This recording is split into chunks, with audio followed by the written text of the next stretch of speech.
वक्तों खुंजी डूमणी गावे आल पताल। हुण जो हाल चीन के हत्थां 'ਚ भारत का होया 13वें राउंड तो बाद चीन ने पुठे हथ की चपेड़ मार के उतों दौड़ा दिता है। पाकिस्तान वाल रुख करके सारी गलबात है कि जे पाकिस्तान ने अपनी ट्रांसग्रैशन घुसपैठ जारी रखी तो फिर असी पहला वांग सर्जिकल स्ट्राइक्स करांगे। The Congress hit out at Shah over the surgical strike remark saying he must first reclaim Indian land from China. Pakistan की गल बाद करना, पहला डेडलाइन दिओ चाइना नूं जिहड़ा तुहाडा 900 स्क्वेयर किलोमीटर। हुण ये ऑफिशियल कांग्रेस ओपोजिशन पार्टी है, वो कह रही है भी जिहड़ा तुसीं 900 स्क्वेयर किलोमीटर एरिया चाइना दे पेटी पाया ਉਹਨੂੰ ਵਾਪਸ ਲੈਣ ਲਈ ਡੈਡਲਾइन ਦਿਓ। ਖੀਮਪੁਰ ਖੀਰੀ 'ਚ ਸਮਝਦੇ ਸੀ ਕਿ ਗੱਡੀਆਂ ਇਹ ਰੋਂਦ ਕੇ ਅਸੀਂ ਚੁੱਪ ਕਰਾ ਦੇਵਾਂਗੇ, ਉਹ ਗੱਲ ਬਣੀ ਨਹੀਂ ਹੈ। ਹੁਣ ਅਸੀਂ ਇਹ ਵੀ ਦੇਖ ਰਹੇ ਹਾਂ ਕਿ ਦਿੱਲੀ ਦੀਆਂ ਬਰੂਹਾਂ ਦੇ ਉੱਤੇ ਵੀ ਸਿੰਘਾਂ ਨੇ ਵੀ ਆਪਣੇ ਜਿਹੜੇ ਨੇ ਉਹ ਹੱਦ ਖਾਣੇ ਸ਼ੁਰੂ ਕਰ ਦਿੱਤੇ ਨੇ। ਉਦੋਂ ਤਾਂ ਉਹਨਾਂ ਨੇ ਅਭਿਨੰਦਨ ਫੜ ਕੇ ਤੇ ਚਾਹ ਪਿਆ ਕੇ ਉਹਨੂੰ ਭੇਜ ਦਿੱਤਾ ਸੀ, ਤੋੜ ਦਿੱਤਾ ਸੀ। ਇਸ ਵਾਰ ਇਹਨਾਂ ਦਾ ਉਹ ਮੂੰਹ ਉਹ ਭੰਨਣਗੇ कि भी ये इन्हां ਦੀਆਂ ਨਸਲਾਂ ਵੀ याद रखणगीਆਂ। दर्शकों ब्रेक के बाद ਤੁਹਾਡਾ ਸਭ ਦਾ ਭਰਪੂਰ ਸਵਾਗਤ ਹੈ। ਸੋ ਵੀਅਰਸ ਹੁਣ ਆਪਾਂ ਗੱਲਬਾਤ ਕਰਨ ਜਾ ਰਹੇ ਹਾਂ ਭਾਰਤ ਤੇ ਪਾਕਿਸਤਾਨ ਦੇ ਹਵਾਲੇ ਨਾਲ ਕਿ ਭਾਰਤ ਦੇ ਹੋਮ ਮਿਨਿਸਟਰ ਅਮਿਤ ਸ਼ਾਹ ਨੇ ਬਿਆਨ ਵਿੱਚ ਕਿਹਾ ਹੈ ਕਿ ਪਾਕਿਸਤਾਨ ਜੇ ਬਾਜ ਨਾ ਆਇਆ ਤਾਂ ਭਾਰਤ ਵੱਲੋਂ ਪਾਕਿਸਤਾਨ ਦੇ ਖਿਲਾਫ ਪਹਿਲਾਂ ਵਾਂਗ सर्जिकल स्ट्राइक ਜਿਹੜੀਆਂ ਨੇ ਉਹ ਕੀਤੀਆਂ ਜਾਣਗੀਆਂ। ਜੇ ਭਾਰਤ ਇਵੇਂ ਕਰਦਾ ਹੈ ਤਾਂ ਪਾਕਿਸਤਾਨ ਦਾ ਰਿਐਕਸ਼ਨ ਕੀ ਹੋਵੇਗਾ ਅਤੇ ਹਾਲਾਤ ਕਿੱਧਰ ਨੂੰ ਜਾਣਗੇ, ਇਸ ਬਾਰੇ ਆਪਾਂ ਗੱਲਬਾਤ ਕਰਨ ਜਾ ਰਹੇ ਹਾਂ। ਸੋ ਅਸੀਂ ਚਾਹਾਂਗੇ ਕਿ ਤੁਸੀਂ ਇਸੇ ਤਰ੍ਹਾਂ ਹੀ ਬਣੇ ਰਹਿਣਾ।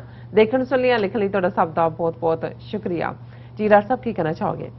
देखो वैसे तो पंजाबी दे विच ये अखान इस्तेमाल किया जाता है कि वक्तों खुंजी डूमणी गावे आल पताल। बोले आल पताल।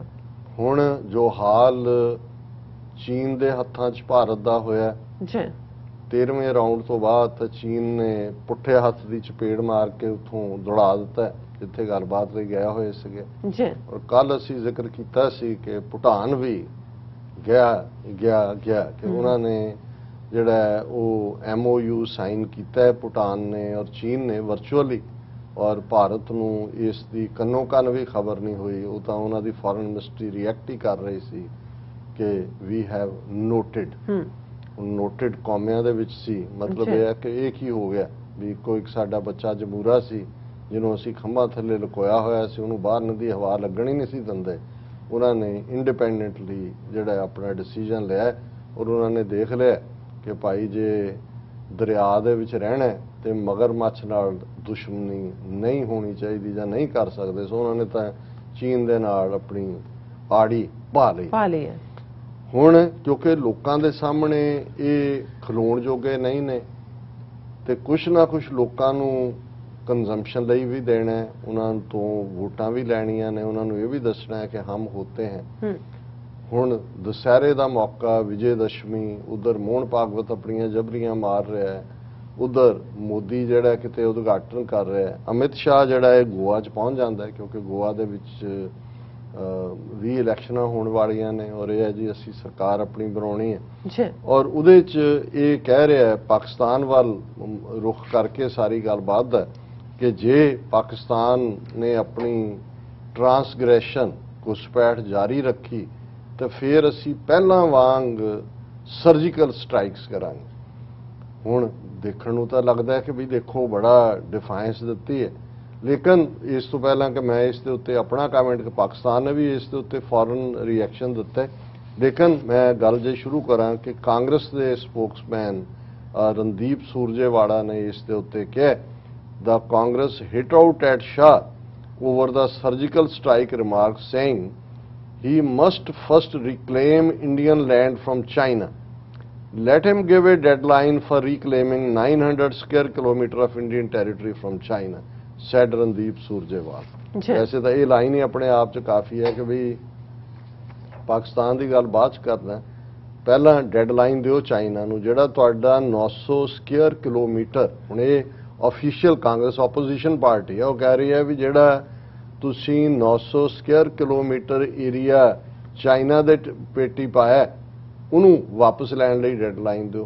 सो अपने आप 'ਚ ही एक जवाब है कि भाई जिहड़ा ਜਿੱਥੇ ਤੁਸੀਂ ਉਧਰ ਤਾਂ ਮੂੰਹ ਚੁੱਕਦੇ ਜਿਹੜਾ ਉਹ ਤੁਹਾਡੇ 'ਚ ਇੰਨੀ ਜ਼ਰੂਰਤ ਨਹੀਂ ਹੈ ਕਿ ਤੁਸੀਂ ਉਧਰ ਅੱਖ ਵੀ ਚੁੱਕ ਕੇ ਦੇਖ ਸਕੋ, ਤੇ ਇਧਰ ਤੁਸੀਂ ਧਮਕੀਆਂ ਦੇ ਰਹੇ ਹੋ। ਹਾਲਾਂ ਸਰਜੀਕਲ ਸਟ੍ਰਾਈਕਸ ਵੀ ਜਿਹੜਾ ਤੁਸੀਂ ਕਿਹਾ ਉਹ ਅਸੀਂ ਕੌਮਿਆਂ 'ਚ ਲਿਖਿਆ ਹੈ ਕਿ ਵੀ ਪਹਿਲੀ ਗੱਲ ਤਾਂ ਇਹ ਹੈ ਕਿ ਵੀ ਵੇੜਾ ਯਾਦ ਕਰ ਲਓ, ਪਾਕਿਸਤਾਨ ਨੇ ਠੀਕ ਰਿਸਪੌਂਡ ਕੀਤਾ। ਪਾਕਿਸਤਾਨ ਨੇ ਨਾਲ ਦੀ ਨਾਲ ਹੀ ਇਹ ਕਿਹਾ, Pakistan meanwhile has termed Amit Shah's observations as irresponsible and provocative, कि गैर जिम्मेदाराना और भड़काहट पैदा करने वालियां ने।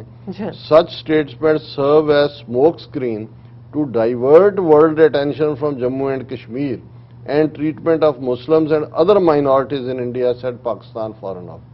उन्होंने कहा भी ये तुसी धुएं वाली स्क्रीन कर रहे हो। सानू असी लास्ट टाइम ਇਹ ਟਰਮ ਸਮੋਕ ਸਕਰੀਨ ਇਸਤੇਮਾਲ ਕੀਤਾ ਸੀ ਤੇ ਕਿਸੇ ਨੇ ਪੁੱਛਿਆ ਸੀ ਕਿ ਸਮੋਕ ਸਕਰੀਨ ਕੀ ਹੁੰਦੀ ਹੈ। ਇਹ ਇਨਫੈਕਟ ਮਿਲਟਰੀ ਟਰਮ ਹੈ, ਫੌਜੀ ਟਰਮ ਹੈ ਕਿ ਜਦੋਂ ਫੌਜ ਦੇ ਵਿੱਚ ਉਹ ਦੁਸ਼ਮਣ ਦੇ ਸਾਹਮਣੇ ਤੁਸੀਂ ਜਿਹੜੇ ਹੈਗੇ ਹੋ ਔਰ ਤੁਸੀਂ ਮੂਵਮੈਂਟ ਕਰ ਰਹੇ ਹੋ ਆਪਣੇ ਟੈਂਕਾਂ ਦੀ, ਕੋਈ ਹੋਰ ਚੀਜ਼ ਦੀ, ਕਿਸ ਡਾਇਰੈਕਸ਼ਨ 'ਚ ਤੁਸੀਂ ਕਿਸ ਆਰਡਰ 'ਚ ਕਰ ਰਹੇ ਹੋ, ਉਦੋਂ ਉਹਨਾਂ ਵੱਲੋਂ ਧੂਆਂ ਪੈਦਾ ਕਰਨ ਵਾਲੇ ਜਿਹੜੇ ਨੇ ਉਹ ਬੰਬ ਟਾਈਪ ਜਾਂ ਜਿਹੜਾ ਉਹ ਧੂਆਂ ਛੱਡਿਆ ਜਾਂਦਾ ਚਾਰ ਚੁਫੇਰੇ, ਤਾਂ ਕਿ ਜੇ ਦੁਸ਼ਮਣ ਆਪਣੇ ਬਾਈਨੋਕੂਲਰਸ ਨਾਲ, ਆਪਣੀਆਂ ਦੂਰਬੀਨਾਂ ਨਾਲ ਵੀ ਉਹ ਦੇਖ ਰਹੇ ਨੇ ਕਿ ਤੁਹਾਡੀ ਮੂਵਮੈਂਟ ਕੀ ਹੈ, ਤੇ ਤੁਸੀਂ ਉਸ ਧੂਏ ਦੀ ਆੜ ਦੇ ਵਿੱਚ ਰੀਪੋਜੀਸ਼ਨਿੰਗ ਕਰਦੇ ਹੋ। ਉਹਨਾਂ ਨੂੰ ਤੁਹਾਡੀ ਪੋਜੀਸ਼ਨਿੰਗ ਪਤਾ ਨਹੀਂ ਲੱਗਦਾ ਕਿ ਕਿੱਥੇ ਤੁਸੀਂ ਹਾਈਡ ਆਊਟ 'ਚ ਲੈ ਗਏ ਹੋ, ਕਿੱਥੇ। ਉਹਨੂੰ ਸਮੋਕ ਸਕਰੀਨ ਕਿਹਾ ਜਾਂਦਾ। ਤੇ ਸਿਆਸੀ ਈਡੀਅਮ ਦੇ ਵਿੱਚ ਇਹ ਹੁੰਦਾ ਹੈ ਕਿ ਬਈ ਚੀਨ ਦੇ ਸਾਹਮਣੇ ਦੁਕੇ ਹੋਏ ਨੇ। ਕਸ਼ਮੀਰ ਦੇ ਵਿੱਚ ਕੋਈ ਦਿਨ ਐਸਾ ਨਹੀਂ, ਅੱਜ ਵੀ 2 ਉਹਨਾਂ ਦੇ ਫੌਜੀ ਮਾਰੇ ਗਏ ਨੇ ਉੱਥੇ, ਔਰ ਲੋਕ ਜਿਹੜੇ ਨੇ ਉਹਨਾਂ ਉਹ ਹੌਸਲਾ ਫੜ ਰਹੇ ਨੇ ਬਾਰ-ਬਾਰ। ਕਿਸਾਨਾਂ ਦਾ ਮੁੱਦਾ ਜਿਹੜਾ ਹੈ ਉਹਨਾਂ ਨੇ ਇਹਨਾਂ ਦਾ ਨੱਕ 'ਚ ਦਮ ਕੀਤਾ ਹੋਇਆ। ਲਖੀਮਪੁਰ ਖੀਰੀ 'ਚ ਸਮਝਦੇ ਸੀ ਕਿ ਗੱਡੀਆਂ ਇਹ ਰੋਂਦ ਕੇ ਅਸੀਂ ਚੁੱਪ ਕਰਾ ਦੇਵਾਂਗੇ, ਉਹ ਗੱਲ ਬਣੀ ਨਹੀਂ ਹੈ। ਹੁਣ ਅਸੀਂ ਇਹ ਵੀ ਦੇਖ ਰਹੇ ਹਾਂ ਕਿ ਦਿੱਲੀ ਦੀਆਂ ਬਰੂਹਾਂ ਦੇ ਉੱਤੇ ਵੀ ਸਿੰਘਾਂ ਨੇ ਵੀ ਆਪਣੇ ਜਿਹੜੇ ਨੇ ਉਹ ਹੱਥ ਦਿਖਾਣੇ ਸ਼ੁਰੂ ਕਰ ਦਿੱਤੇ ਨੇ। ਹੁਣ ਇਹਨੂੰ ਸਾਰੇ ਤੋਂ ਧਿਆਨ ਲਾਂਭੇ ਕਰਨ ਲਈ ਕਿਹੜੀ ਸਮੋਕ ਸਕਰੀਨ ਕ੍ਰੀਏਟ ਕਰੋਗੇ? ਉਹ ਇਹ ਹੈ ਵੀ ਉਹਨਾਂ ਨੂੰ ਧਮਕੀ। ਉਸ ਪਾਕਿਸਤਾਨ ਨੇ ਬਿਲਕੁਲ ਠੀਕ ਕਿਹਾ ਕਿ ਤੁਸੀਂ ਆਪਣਾ ਜੋ ਮਾਈਨੋਰਟੀਜ਼ ਨਾਲ, ਕਸ਼ਮੀਰੀਆਂ ਨਾਲ ਸਲੂਕ ਕਰ ਰਹੇ ਹੋ ਉਹਨੂੰ ਪਾਸੇ ਹਟਾਉਣ ਦੇ ਲਈ ਇਹ ਕਰ ਰਹੇ ਹੋ। ਔਰ ਨਾਲ ਦੀ ਉਹਨਾਂ ਨੇ ਕਿਹਾ ਵੀ ਤੁਹਾਨੂੰ ਜੇ ਤੁਸੀਂ ਸਾਨੂੰ ਉਹ ਸਰਜੀਕਲ ਸਟ੍ਰਾਈਕ ਜਿਹੜਾ ਝੂਠਾ ਹੀ ਤੁਹਾਡਾ ਹੈ ਲਫ਼ਜ਼, ਪਰ they said Pakistan swift response to India's Balakot misadventure in 2019 fully demonstrated the will and preparedness of our armed forces। मतलब ਇਹ ਹੈ ਕਿ ਆਪਣੇ ਅਭਿਨੰਦਨ ਨੂੰ ਇੱਕ ਵਾਰ ਫੇਰ ਭੇਜ ਦਿਓ। ਚਾਹ ਦਾ ਪਤੀਲਾ ਅਸੀਂ ਧਰਿਆ ਹੋਇਆ ਔਰ ਉਹਨੂੰ ਫੈਂਟੈਸਟਿਕ ਟੀ ਜਿਹੜੀ ਹੈ ਉਹ ਅਸੀਂ ਪਿਆਵਾਂਗੇ। ਸੋ ਕੁੱਲ ਮਿਲਾ ਕੇ ਅਸੀਂ ਇਹ ਦੇਖ ਰਹੇ ਹਾਂ ਕਿ ਵੀ ਇਹ ਜਿਹੜਾ ਸਵਾਲ ਅਸੀਂ ਪੁੱਛਿਆ ਕਿ ਕੀ ਸੱਚਮੁੱਚ ਭਾਰਤ ਜਿਹੜਾ ਇਸ ਕਿਸਮ ਦੀ ਡੇਅਰ ਡੈਵਲਰੀ ਜੇ ਦਿਲਵਦੀ ਕਰਨ ਦੀ ਕੋਸ਼ਿਸ਼ ਕਰੇਗਾ, ਤੇ ਇਸ ਵਾਰ ਕਿਉਂਕਿ ਜਦੋਂ ਇਹਨਾਂ ਨੇ ਪਹਿਲਾਂ 2014 ਤੋਂ ਬਾਅਦ ਸਰਜੀਕਲ ਸਟ੍ਰਾਈਕ ਦੇ ਨਾਂ ਥੱਲੇ ਕਸ਼ਮੀਰ ਵਾਦੀ ਦੇ ਵਿੱਚ ਕੀਤਾ, ਉਹ ਵੀ ਇੱਕ ਝੂਠਾ ਡਰਾਮਾ ਸੀ। ਲੇਕਿਨ ਜਦੋਂ ਬਾਲਾਕੋਟ ਵਾਲਾ ਡਰਾਮਾ ਕੀਤਾ ਜਿੱਥੇ ਇਹਨਾਂ ਨੇ 2 ਦਰਖਤ ਔਰ ਇੱਕ ਕਾਂ ਮਾਰਿਆ, ਔਰ ਉਸ ਤੋਂ ਬਾਅਦ ਇਹਨਾਂ ਦਾ ਕੀ ਹਾਲ ਹੋਇਆ, ਅਭਿਨੰਦਨ ਸਣੇ ਮਿਗ ਕਿਵੇਂ ਉਹਨਾਂ ਨੇ ਸੁੱਟਿਆ, 1.5 ਮਿੰਟ ਦੀ ਜਿਹੜੀ ਡੌਗ ਫਾਈਟ ਹਵਾ ਦੇ ਵਿੱਚ ਹੋਈ। ਤੇ ਹੁਣ ਜੇ ਇਹਨਾਂ ਨੇ ਉਦੋਂ ਤਾਂ ਅਜੇ ਜੋ ਚੀਨ ਨੇ ਇਹਨਾਂ ਨੂੰ ਸਬਕ ਸਿਖਾਇਆ, ਔਰ ਚੀਨ ਪਾਕਿਸਤਾਨ ਦੀ ਜਿੰਨਾ ਬੇਸ਼ੱਕ ਉਹਨਾਂ ਦੀ ਮਿਲਟਰੀ ਔਰ ਦੂਸਰੀ ਰਿਲੇਸ਼ਨਸ਼ਿਪ ਤਾਂ ਪੁਰਾਣੀ ਹੈ, ਲੇਕਿਨ ਹੁਣ ਜਦੋਂ ਇਹਨਾਂ ਦਾ ਇੱਕ ਪ੍ਰਵੀਨ ਸਾਨੀ ਨਾਂ ਦਾ ਐਕਸਪਰਟ ਫੌਜੀ ਆਫਿਸਰ, ਕੱਲ ਵੀ ਉਹਨੇ ਇਸ ਦੇ ਉੱਤੇ ਇੱਕ ਵੀਡੀਓ ਉਹਨੇ ਕਿਹਾ ਜਿਹੜੀ ਲਾਸਟ 13ਵਾਂ ਰਾਊਂਡ ਗੱਲਬਾਤ ਦਾ ਚੀਨ ਨਾਲ ਟੁੱਟਿਆ, ਉਹਦੇ 'ਚ ਉਹਨੇ ਕਿਹਾ ਕਿ ਫਸਟ ਟਾਈਮ ਹੈ ਕਿ ਹੁਣ ਲੜਾਈ ਸਿਰਫ ਐਸਕੇਲੇਸ਼ਨ ਜਾਂ ਡੀ ਐਸਕੇਲੇਸ਼ਨ ਦੀ ਨਹੀਂ ਹੈ। ਚਾਈਨਾ ਨੇ ਆਲਰੇਡੀ ਜਿਹੜੀ ਆਪਣੀ ਵੈਸਟਰਨ ਕਮਾਂਡ ਬਣਾਈ ਜਿਹਦੇ ਥੱਲੇ ਜਿਹਦਾ ਮਤਲਬ ਸਿਰਫ ਭਾਰਤ ਹੀ ਹੈ, ਔਰ ਉਹਦੇ 'ਚ ਲਦਾਖ ਔਰ ਦੂਸਰਾ ਉਹਦੇ 'ਚ ਚੀਨ ਸਾਵਰਨਿਟੀ ਦੀ ਗੱਲ ਕਰ ਰਿਹਾ ਹੈ। ਇਹਦਾ ਮਤਲਬ ਇਹ ਹੈ ਕਿ ਵੀ ਚੀਨ ਆਉਣ ਵਾਲੇ ਪੀਰੀਅਡ 'ਚ ਕਿਸ ਹੱਦ ਤੱਕ ਜਾਏਗਾ। ਸੋ ਉਹਦੇ ਚੱਲਦਿਆਂ ਔਰ ਇਸ ਪੀਰੀਅਡ 'ਚ ਜੂਨ 2020 ਤੋਂ ਲੈ ਕੇ ਹੁਣ ਤੱਕ ਪਾਕਿਸਤਾਨ ਦੇ ਨਾਲ, ਕਿਉਂਕਿ ਚਾਈਨਾ ਪਾਕਿਸਤਾਨ ਇਕਨੋਮਿਕਲ ਕੋਰੀਡੋਰ ਦੇ ਵਿੱਚ ਵੀ ਪ੍ਰੋਗਰੈਸ ਹੋਈ ਹੈ, ਔਰ ਉਹ ਸਾਰਾ ਗਿਲਗਿਤ ਬਾਲਿਸਤਾਨ ਦਾ ਵੀ ਸਟੇਟਸ ਪਾਕਿਸਤਾਨ ਨੇ ਬਦਲ ਕੇ ਉਹਨੂੰ ਮੋਰ ਜਿਹੜਾ ਅੰਡਰ ਕੰਟਰੋਲ ਲਿਆ। ਸੋ ਹੁਣ ਇਹ ਭੁੱਲ ਜਾਣ, ਇਸ ਵਾਰ ਤਾਂ ਉਦੋਂ ਤਾਂ ਉਹਨਾਂ ਨੇ ਅਭਿਨੰਦਨ ਫੜ ਕੇ ਤੇ ਚਾਹ ਪਿਆ ਕੇ ਉਹਨੂੰ ਭੇਜ ਦਿੱਤਾ ਸੀ, ਤੋੜ ਦਿੱਤਾ ਸੀ।